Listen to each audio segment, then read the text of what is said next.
একসাথে দুই নৌকায় পা দিলে বিপদ হয়। এটা বাংলাদেশের একটা চিরাচরিত প্রবাদ বাক্য। কথা বলছি প্রতিবেশী রাষ্ট্র ভারতের বর্তমান যে শোচনীয় অবস্থা তার উপর। আমার কাছে মনে হয়েছে যে এটা খুবই সুন্দর একটা উদ্যোগ নিয়েছে ইরান। দর্শক, ভারতের যে পররাষ্ট্রনীতি তা সবসময় একটু জটিল। তারা অনেকটা আমেরিকান স্টাইলে চলে। যেমন ধরেন আমেরিকা বা আগে যুক্তরাজ্য বা এখনো যুক্তরাজ্য, জার্মানি, ফ্রান্স, তারা একটা সিস্টেমে চলে। তারা চায় কি যে অনেকগুলো রাষ্ট্র তাদেরকে বস হিসাবে মানুক, আবার ওই রাষ্ট্রগুলোতে সরকারের উত্থান পতন মানে সার্বিকভাবে একটা কন্ট্রোলিং করতে চায়। নিজেদের জন্য নিজেরা এক নীতি পালন করলেও ঠিক বন্ধুর জন্য আরেক নীতি পালন করে, আবার বন্ধুর দেশে নিজের জন্য ওই নীতি চায়। কথা বলছি ইরান এবং ভারতের সম্পর্কের মধ্যে হঠাৎ করে টানাপোড়েন ঘটেছে, আর বিশেষ করে এর জন্য আমার মনে হয় মোদির সরকার দায়ী, রাষ্ট্র হিসেবে ভারত না।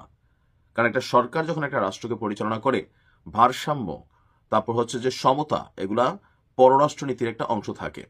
কেন হঠাৎ করে ইরান এমন কঠিন সিদ্ধান্ত নিয়েছে? এটার কারণ হচ্ছে ভারতে ইরানের কোনো নাগরিক যখন আসে তাদেরকে ভিসা নিতে হয়, তাদেরকে অনেক ঝামেলা পোহাইতে হয়। আমরা বাংলাদেশ থেকে যেমন ভারতে গেলে আমাদেরকে ভিসা নিতে হয়, অনেক ঝামেলা পোহাইতে হয়। ভারতের জনগণকেও বাংলাদেশে আসতে ভিসা লাগে। এটা হচ্ছে পাল্টাপাল্টি একটা অবস্থান। তো এতদিন যাবৎ ভারতের জনগণের জন্য ইরান আপনার যে ভিসা নীতি সিস্টেমটা ছিল সেখানে ছিল তারা চাইলে যেতে পারত, এটা বন্ধুত্বের জায়গা থেকে। কিন্তু ইরানের সাথে ইসরায়েলের যে অবস্থান, সেখানে ইসরায়েলের পক্ষে ভারতের জনগণের যে উচ্ছ্বাস, তারপর হচ্ছে ধরেন সেই সেনাবাহিনীতে নিজেদের দেশের জনগণকে পাঠিয়ে যুদ্ধ পাঠানো, এমনকি পররাষ্ট্র নীতির বেলায় ইরানের তুলনায় আপনার ইসরায়েলে তাদের শক্ত অবস্থান, অর্থনীতি বা বিনিয়োগের ক্ষেত্রে আদানি গ্রুপ থেকে শুরু করে অনেকেই আপনার ভারতের নাগরিক যারা আছেন, ধনকুবের যারা আছেন, ইসরায়েলে তাদের অর্থনৈতিক ইনভেস্টমেন্ট, এই সব কিছু ইরানের কাছে প্রশ্নবিদ্ধ ছিল। সর্বশেষ এই যে গেল কয়েকদিন আগে বলা হয়ে থাকে যে এই রিপাবলিক অফ ইসলাম, যেটাকে বলা হয়ে থাকে স্টেট ইরান, ৪৫ বছরের সবচেয়ে বড় ধাক্কা খেয়েছে, বাট সরকার টিকে গেছে। এই ঘটনাগুলোর পিছনে ভারতের ইন্ধন আছে, অর্থাৎ আন্তর্জাতিক পরাশক্তিগুলো যখন কাজ করছে সেখানে তারাও কাজ করছে। এখন এটা আনঅফিসিয়ালি হঠাৎ করে গতকালকে হ্যানলি পাসপোর্ট ইন্ডেক্স ২০২৬-এর সর্বশেষ তথ্য অনুযায়ী ভারতীয় পাসপোর্টের অবস্থান বা শক্তিশালী অবস্থান কিন্তু আর বাড়ছে। ২৫-এ অবস্থান ছিল ভারতের বিশ্বজুড়ে পাসপোর্ট ৮৫, আর ২৬-এ আইসা এটা হয়েছে ৮০। তারপরেও ইরান ভিসা মুক্ত ভ্রমণের যে নীতি ছিল তাদের ভারতীয় নাগরিকদের জন্য, সেটা বাতিল করে দিয়েছে। এখন কেন বাতিল করছে? ইরান এখন থেকে ভারতীয় সাধারণ পাসপোর্টধারীদের জন্য ভিসা মুক্ত সুবিধা স্থগিত করেছে। আর ২০২৫ সালের ২২ নভেম্বর থেকে এটা আলোচনায় থাকলেও জাস্ট কিছুদিন আগে হুট করে এটাকে কার্যকর করে দেওয়া হয়েছে।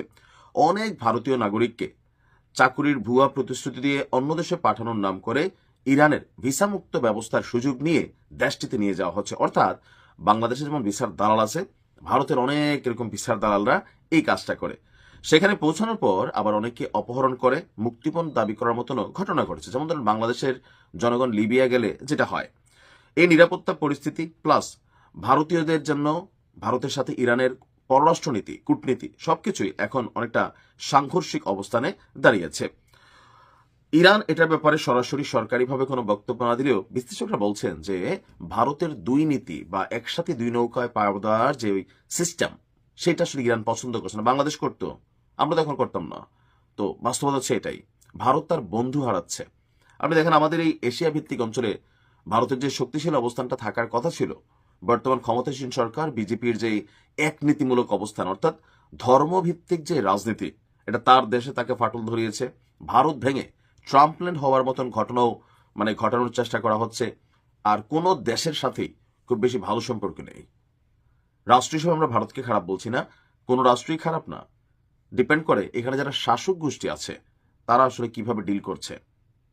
দেখা যাক এটা ভারত কিভাবে রিয়েকশন দেয়। আর রিয়েকশন কি দিবে? ইরানে তারা, ইরানের জনগণ এমনিও ভিসা দিয়ে ভারতেই যায়। ভালো থাকুন।